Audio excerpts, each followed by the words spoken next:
great to be back in the Midwest where folks got good sense. It's great to be with the next Vice President of the United States, Tim Walz.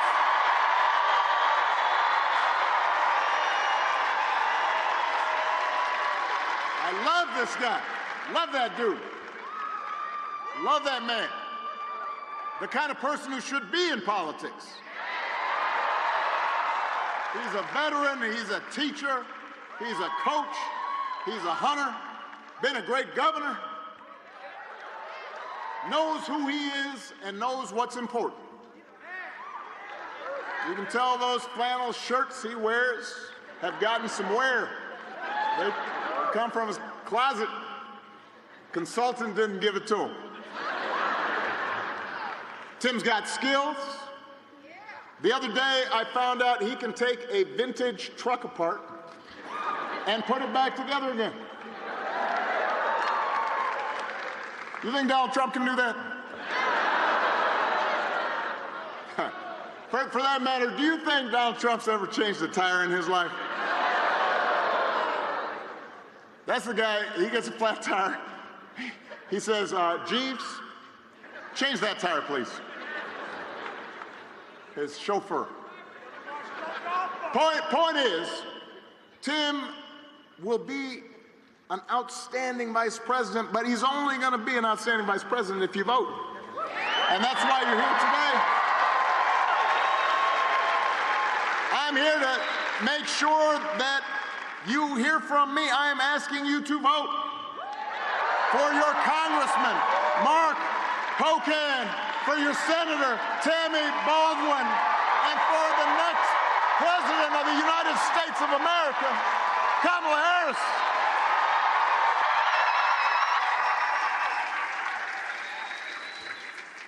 And I know you've heard it about, 15 times so far today, but it's worth repeating. Here in Wisconsin, early voting starts today.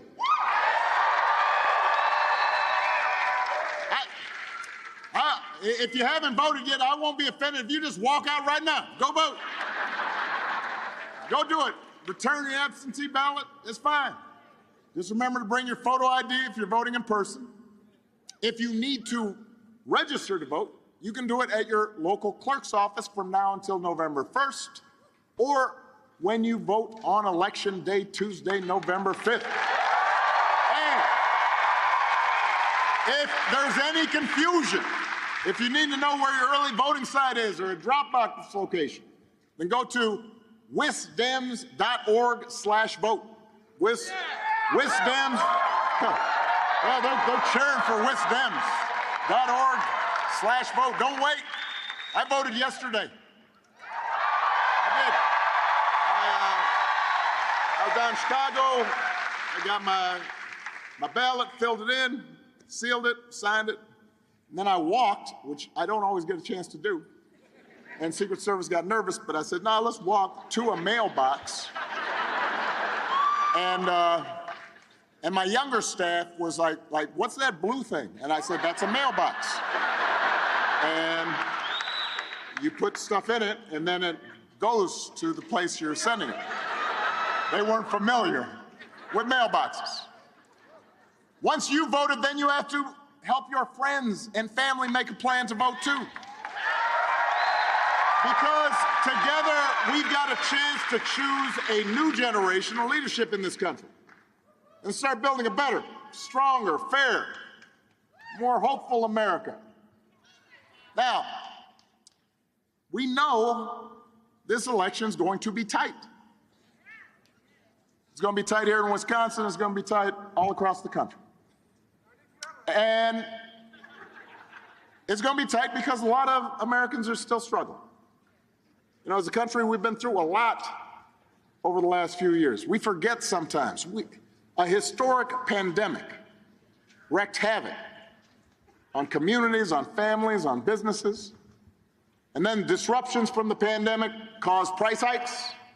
It put a strain on family budgets.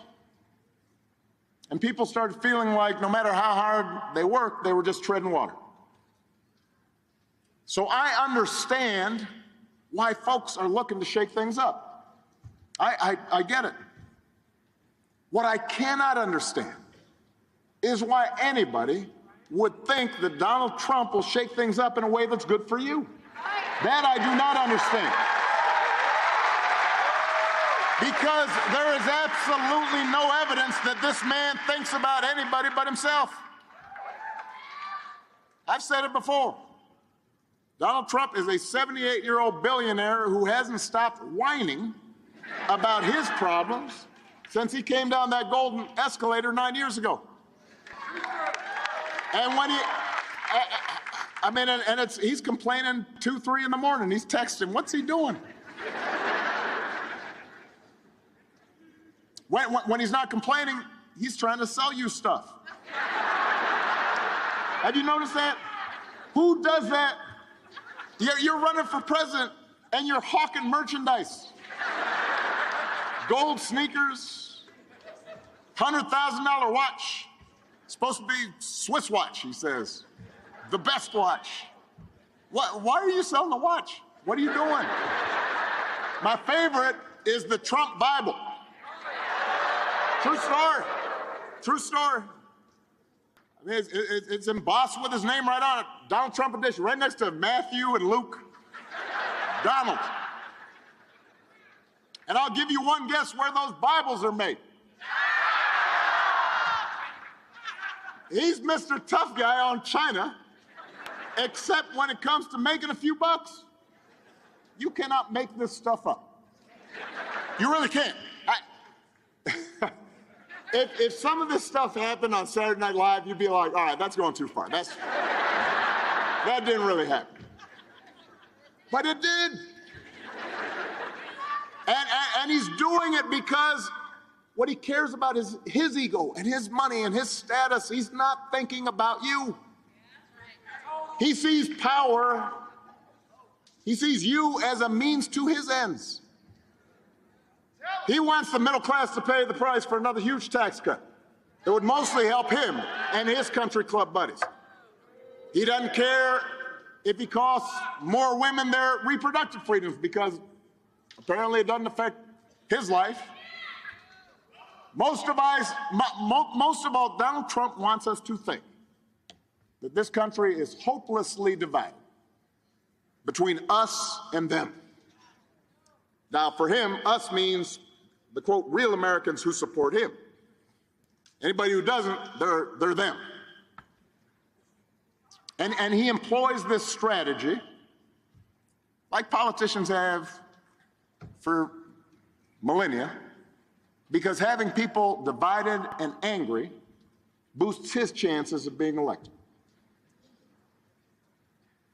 That's his focus. Is this going to help me, not is it going to help you?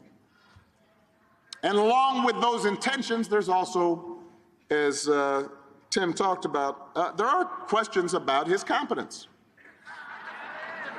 I mean, he's out there giving 2-hour speeches. It's like Fidel Castro just keeps on talking. It's just word salads. The other day he had a town hall meeting. Now, I've done my share of town hall meetings.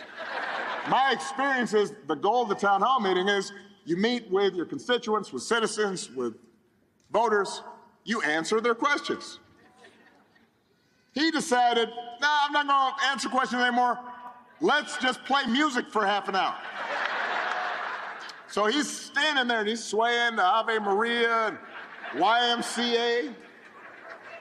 And, you know, the governor from South Dakota, she's standing there with this weird look on her face like she doesn't really know what's going on. She's like, it's like a hostage video.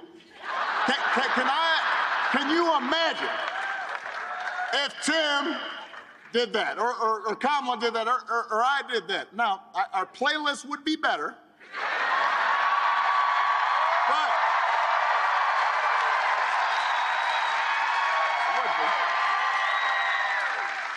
But you would say to yourself, this is odd behavior. He called himself the father of IVF. No, I have no idea what that means. You don't either. He said January 6th was a day of love. Right? you're going to hear this from me. Do not boo. Vote. They can't hear you boo. They can hear your vote. That's the way to send a message.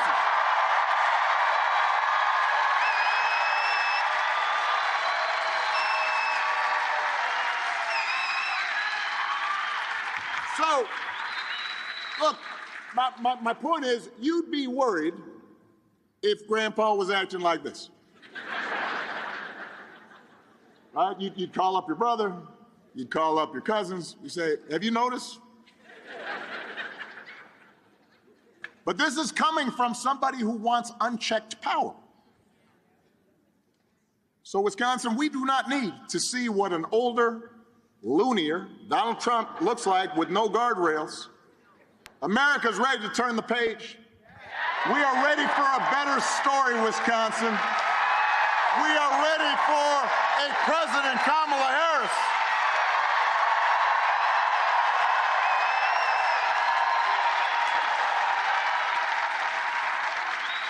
And the good news is Kamala Harris is ready for the job.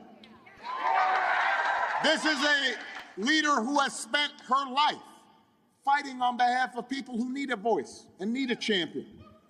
Somebody who was raised in a middle-class family, who actually worked at McDonald's when she was in college to pay her expenses, didn't just pretend like he worked at McDonald's when it was closed.